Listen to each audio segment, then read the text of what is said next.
बिस्मिल्लाहिर्रहमानिर्रहीम, अस्सलाम वालेकुम। ग़ज़वा-ए हिंद हिंदू नेशनलिस्ट बीजेपी के दो फेवरेट टॉपिक्स में से एक, क्योंकि एक से डराकर वोट मिलता है और दूसरे से चढ़ाकर। अगर आप ध्यान से देखेंगे तो इस पर कुछ लिमिटेड लोग ही बात करते हैं। बीजेपी और आरएसएस हिंदुओं को डराने के लिए, पाकिस्तान के पॉलिटिशियंस अपनी नाकामियों को छुपाने के लिए आवाम को चूरन देंगे, या फिर एक्सट्रीमिस्ट ग्रुप्स अपने पॉलिटिकल गेन्स के लिए यूथ को बरगलाएंगे। क्योंकि इस दुनिया में सबसे मुश्किल काम है मौजूदा हालात को समझना, ठीक करना और जिम्मेदारियां उठाना, और सबसे आसान काम है फैंटेसी वर्ल्ड में जीना या फिर किसी मिराकल का इंतजार करना। अब ग़ज़वा-ए हिंद क्या है, ये कितना ऑथेंटिक है, कहां पर मेंशन्ड है, देवबंद और वहां के आलिमों का इस पर क्या स्टैंड है, क्या आरएसएस देवबंद और हिंदुस्तान के मुसलमानों को नेशनलिज्म सिखा सकता है, जिनकी खुद की हिस्ट्री ब्रिटिश एजेंट्स और अंग्रेजों से माफी के खत लिखने वाले गुलामों से भरी पड़ी है। और ये उस ऑर्गेनाइजेशन से पंगा ले रहे हैं जिसने ना सिर्फ भारत बल्कि पूरे बर्रे सगीर से सफेद चमड़ी वालों का सफाया किया है। हिंदुस्तान के मुसलमानों को इनकी नीच और अनसिविलाइज सियासत को समझना होगा। ये पाकिस्तान में हो रहे पॉलिटिकल प्रोपेगेंडास को हिंदुस्तान के मुसलमानों के साथ लिंक करके 24 के इलेक्शंस को साधेंगे। या आपको फिजिकली, इकोनॉमिकली और सोशली नुकसान पहुंचाएंगे अपनी गंदी सियासत और सत्ता के लालच के लिए। और सबसे बड़ी चीज, ये आपको पॉलिटिकली नुकसान पहुंचाएंगे, क्योंकि जिस वक्त हिंदुस्तान के मुसलमानों को अपनी पॉलिटिकल स्ट्रेटजी बनानी चाहिए कि कैसे वो अपने रिप्रेजेंटेशन को पार्लियामेंट में अपनी पॉपुलेशन परसेंटेज के हिसाब से बढ़ाएंगे, उस वक्त हिंदुस्तान के मुसलमानों को ये गलत फड्डे में डालकर उन्हें डाइवर्ट कर रहे हैं और आपकी इसी एनआरकी का फायदा उठाएंगी सेकुलर पार्टीज वोट लूटने में।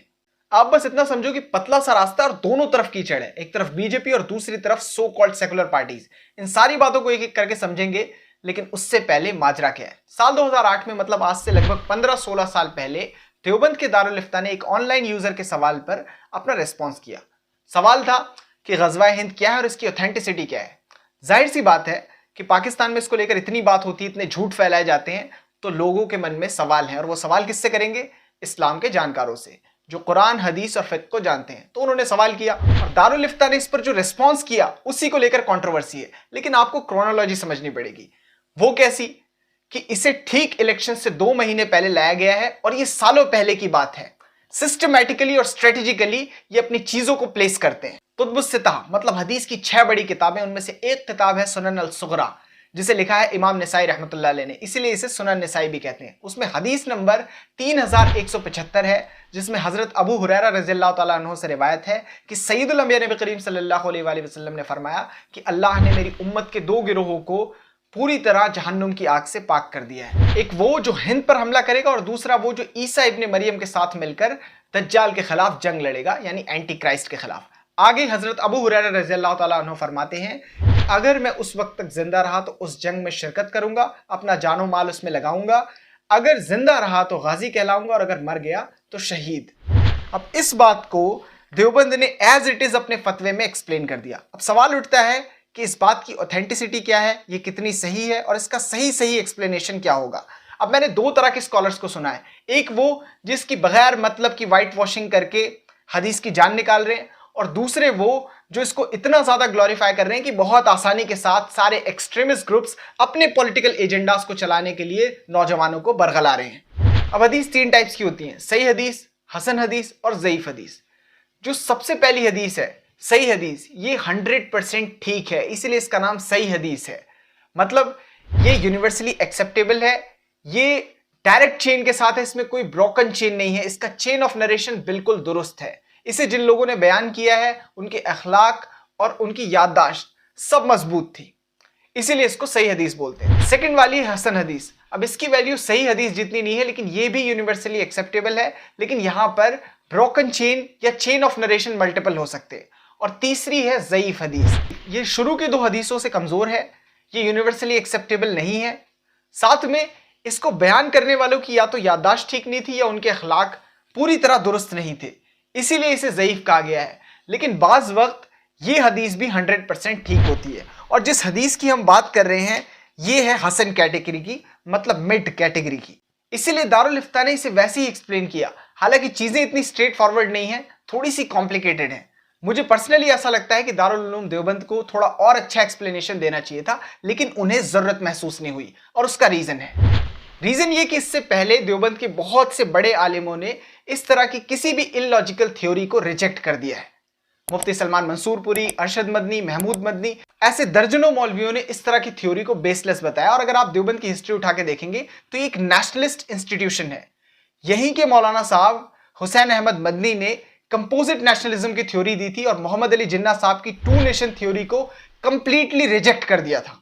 मतलब देवबंद बंटवारे के खिलाफ देवबंद के हजारों आलिमों को अंग्रेजों ने फांसी पर चढ़ाया इसी मुल्क के लिए। इसीलिए देवबंद जब अपनी बात रखता है तो उसे आपके फर्जी राष्ट्रवाद के सर्टिफिकेट की जरूरत नहीं होती। जो आज उछलकूद कर रहे हैं कल इन्हें कोई जानता भी नहीं था। तो अब इस हदीस का मतलब क्या है? सबसे बड़ी बात कि ये दोनों बातें एक साथ दी हुई हैं, मतलब ईसा इब्ने मरियम और हिंद पर हमले की बात एक दूसरे के साथ कोरिलेट कर रही हैं और एक ही दौर की तरफ इशारा कर रही हैं। इसका मतलब आखिरी वक्त जब ईसा अलैहिस्सलाम तशरीफ लाएंगे और दज्जाल को खत्म करेंगे। मुस्लिम्स और क्रिश्चियंस दोनों का यह अकीदा है कि ईसा अलैहिस्सलाम को एक बार फिर से दुनिया में वापस आना है और इमाम मेहदी के साथ मिलकर ईसा अलैहिस्सलाम पूरी दुनिया में अमन कायम करेंगे, पूरी दुनिया में इस्लाम की हुकूमत होगी और जो मिलिट्रीज हैं वो ईस्ट और वेस्ट की तरफ बढ़ेंगी। अब जब हिंद कह दिया गया मतलब मशरिक और ईसा अलैहिस्सलाम यरूशलेम जाएंगे मतलब मगरिब, ये इसका असली एक्सप्लेनेशन है। मतलब ये क़यामत से कुछ साल पहले की बात हो रही है। और इसी तरह की एक हदीस है सही मुस्लिम में बुक नंबर 41 और हदीस नंबर 6904। हजरत अबू सोबान रज़ियल्लाहु ताला अन्हु से रिवायत है कि सैयदुल अंबिया नबी करीम सल्लल्लाहु अलैहि वसल्लम ने फरमाया कि अल्लाह ने मुझे इस दुनिया के दोनों कोने ईस्ट और वेस्ट सिकोड़ कर दिखा दिए हैं और जितनी जमीन मुझे सिकोड़ कर दिखाई गई है वहां मेरी उम्मत या मुसलमानों की हुकूमत होगी। फिर ईस्ट और वेस्ट की बात की गई है, मतलब साफ है कि ये एंड टाइम्स की बात है, आखिरी वक्त की। अच्छा, कुछ कह रहे हैं कि हजरत अबू हुरैरा रज़ियल्लाहु ताला अन्हु कह रहे थे कि अगर मैं जिंदा रहा तो उसमें शरीक होऊंगा। तो कहीं उस वक्त के करीब की बात तो नहीं हो रही? अगर करीब की बात हो रही थी तो मोहम्मद बिन कासिम रहमतुल्लाह अलैह के टेन्यूर में हो गया था सिंध से हिंद। मतलब उमैय्यद के जमाने में जब सिंध फतेह किया गया हदीस पूरी हो गई। और अगर तब भी नहीं हुई तो महमूद गजनवी रहमतुल्लाह अलैह की इंडिया कैंपेन बहुत सक्सेसफुल थी, तब हदीस पूरी हो गई। और अगर तब भी नहीं हुई तो बैटल ऑफ तराइन के बाद जब मोहम्मद गौरी वापस गए तो 1206 में यहां पर दिल्ली सल्तनत की नींव रख दी गई और फिर लगातार 300 साल तक एंटायर इंडियन सब कॉन्टिनेंट पर मुस्लिम गवर्नमेंट थी। उसके बाद मुगल्स आ गए, फिर अगले 300 साल फिर से एक पावरफुल एम्पायर आया, वो भी मुस्लिम्स का था। उसमें तो बाबा हजरत औरंगजेब आलमगीर रहमतुल्लाह अलैह के टेन्यूर में 100% शरिया नाफिज था, तब हदीस पूरी हो गई। लेकिन ये सेकेंडरी एक्सप्लेनेशन है, बेसिक एक्सप्लेनेशन वही है जो मैं आपको पहले बता चुका हूं। क्योंकि सैयदुल अंबिया नबी करीम सल्लल्लाहु अलैहि वसल्लम के जमाने में जो हिंद था वो इतना छोटा नहीं था। उसमें ईस्टर्न अफगानिस्तान था, मतलब पश्तून बेल्ट, उसके बाद पूरा पाकिस्तान, पूरा हिंदुस्तान, बांग्लादेश, 4 में से 3 मुल्क तो मुसलमानों के हो गए। फिर बचा हिंद। हिंद में भी 1/5% पॉपुलेशन, मतलब 20% पॉपुलेशन मुस्लिम्स की है। ये तो लैंड हो गया इंडिजिनस मुसलमानों का। कौन करेगा अभी अटैक? अरब्स, तुर्क्स, पर्शियंस, उनकी हालत तो इस्लामिकली हमसे भी ज्यादा खराब है। वो कैसे सिखाएंगे हमें? क्योंकि इस पूरी दुनिया में अगर कोई सबसे ज्यादा इस्लामिस्ट कौम है तो वो बरे सगीर की है। इस पूरी दुनिया में अगर कहीं सबसे ज्यादा आलिम, हाफिज, मुफ्ती और मस्जिदें हैं तो वो बरे सगीर में है। इस पूरी दुनिया में अगर कहीं सबसे ज्यादा इस्लामिक इंस्टीट्यूट्स हैं तो वो बरे सगीर में है। ये एक बहुत स्ट्रॉन्ग इस्लामिक आइडेंटिटी है अगर आप कुछ फालतू लोगों को और कुछ फालतू कल्चरल प्रैक्टिसेस को निकाल दें तो। इसके बाद अगर पायसनेस की बात है तो डंके की चोट पर हमारा यह अकीदा है कि क़यामत से पहले इमाम मेहदी और हजरत ईसा अलैहिस्सलाम आएंगे और पूरी दुनिया में इस्लामी हुकूमत कायम होगी। बीजेपी मौका देखते ही लग गई चिल्लाने कि अब वोट बटोरो कैसे भी, देश के खिलाफ साजिश, देश पर हमला, देश देश देश। जब आपकी पेरेंट ऑर्गेनाइजेशन हिंदुत्व प्रोपेगेंडा में बिजी थी तब हिंदुस्तान के तमाम इस्लामिक इंस्टीट्यूट्स के आलिम अंग्रेजों के खिलाफ लड़कर शहीद हो रहे थे। अच्छा, हमारी तरफ से तो एक्सप्लेनेशन आ गया कि इसका मिस इंटरप्रिटेशन हो रहा है, गलत थ्योरीज बनाई जा रही हैं, प्रोपेगेंडा चल रहा है। आलिमों ने ठीक से इसे लोगों को समझा दिया, इसलिए नहीं क्योंकि वो आपकी कमजोर आइडियोलॉजी से डरते हैं, बल्कि इसलिए क्योंकि वो मुल्क में इंतशार नहीं फैलाना चाहते, वो मुसलमानों में कंफ्यूजन नहीं फैलाना चाहते। लेकिन आरएसएस की अखंड भारत वाली आइडियोलॉजी का क्या? कोई जस्टिफाई करके दिखा दे कि ये टेररिस्ट आइडियोलॉजी नहीं है। ये पूरे रीजन में जंग की बात कर रहे हैं, कब्जे की बात कर रहे हैं, खुल्लम खुल्ला। कहां है एनसीपीसीआर, एनआईए, बाकी सारे national commission, nationalist organisations, human right groups? अरे इस असली आतंकवाद को तो रोको। सब कुछ स्टेप बाय स्टेप है कि सबसे पहले इंडिया हिंदू राष्ट्र बनेगा, फिर पाकिस्तान, बांग्लादेश, अफगानिस्तान, नेपाल, भूटान, श्रीलंका, इन सारी कंट्रीज पर कब्जा कर लिया जाएगा। मुंगेरी लाल वाली बातें हैं, लेकिन हैं, ये ऐसा सोचते हैं। और 1-2 वेबसाइट्स पर मैप मौजूद नहीं है।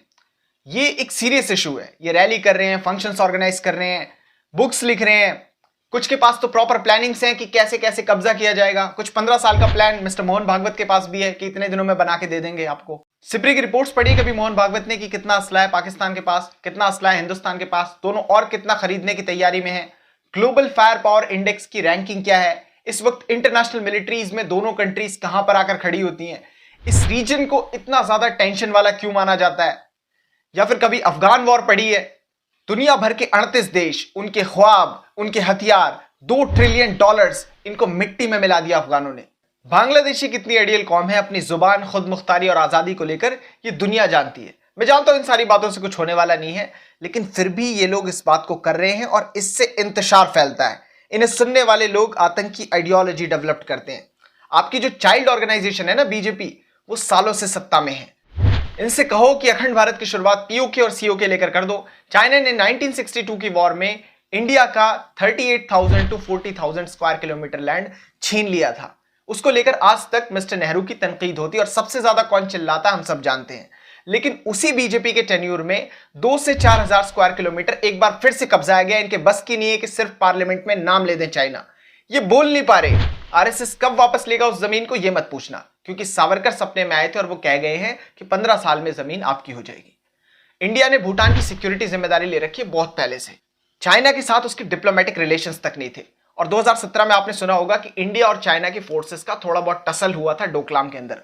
उस पूरे डोकलाम को भूटान कुछ महीनों में चाइना को हैंडओवर करने वाला है। लेकिन बीजेपी की गवर्नमेंट ने इस जनरेशन को इतना इमेच्योर और अनसाउंड बना दिया है कि ये मालदीव्स के लोगों से सोशल मीडिया वॉर लड़ रहे हैं, बॉम्बे फिल्म इंडस्ट्री की गैंग के साथ मिलकर। आरएसएस इतनी बड़ी जंग एक साथ लड़ना चाहता है, सबसे पंगा ले रहा है। 3 तो न्यूक्लियर स्टेट्स ही हैं। अब अगर आप इस मैप को ध्यान से देखोगे तो इसमें तिब्बत भी आ रहा है। मतलब कि वो चाहता है कि इस पूरे एंटायर रीजन में बुरी तरह से जंग हो जाए। अच्छा, देवबंद ने तो दे दिया एक्सप्लेनेशन, इनका क्या? चलो, हमें तो मालूम है कि मजाक कर रहे हैं, धोखा दे रहे हैं, इनके बस की कुछ नहीं है।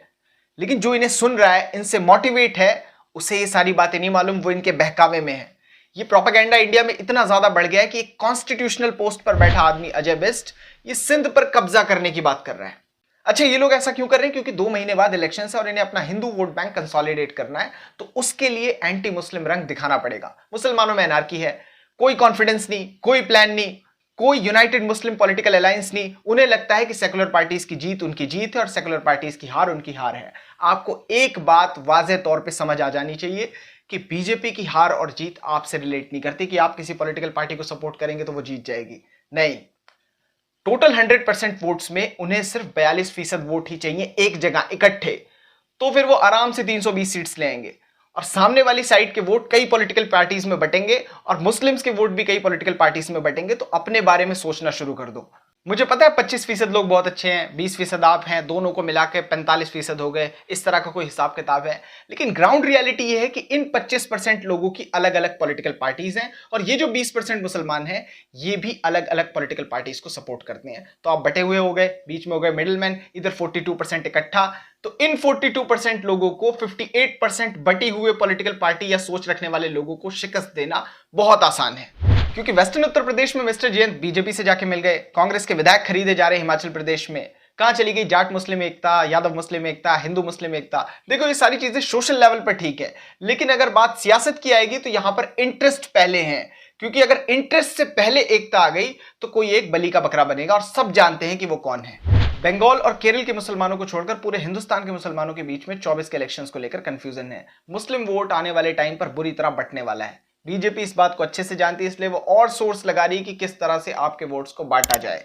मुसलमान कैसे अपना पार्लियामेंट में पॉलिटिकल रिप्रेजेंटेशन बढ़ा सकते हैं, क्या पॉलिटिकल स्ट्रेटजीज होनी चाहिए, कैसे एक पॉलिटिकल पार्टी या फिर एक मुस्लिम नेता से काम नहीं चलेगा, हमें ग्रैंड मुस्लिम अलायंस की जरूरत है, north to south, east to west. इन सारी बातों को समझेंगे एक पर्टिकुलर वीडियो में। अभी के लिए इस वीडियो में बस इतना ही था, लेकिन इस्लामिक हवाले से अगर इस वीडियो में कोई भी चीज इनकरेक्ट हो तो स्कॉलर्स बिल्कुल वेलकम है आकर उसे करेक्ट करने के लिए। और आप लोग भी सोशल मीडिया की किसी भी अफवाह पर ध्यान मत दें।